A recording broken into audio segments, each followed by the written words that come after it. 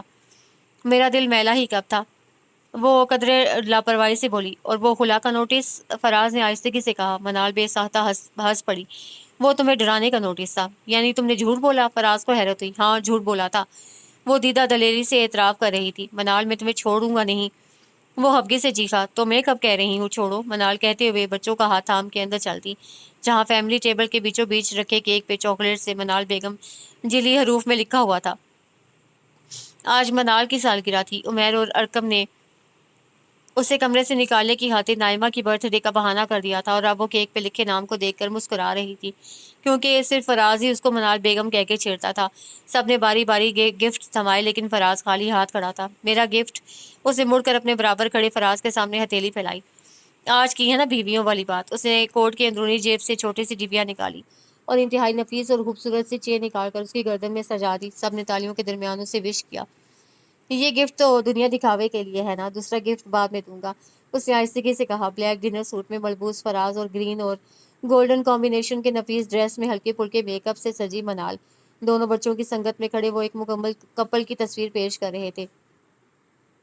یہ ہوتی ہے مکمل فیملی، ارکم نے کہتے ہوئے اچانک تصویر بھی لے لی۔ او ہاں، مکمل فیملی سے یاد آیا، یہ تو تم نے بتایا ہی نہیں کہ زونی کو ایک اور بھائی کب دینے کا ارادہ ہے۔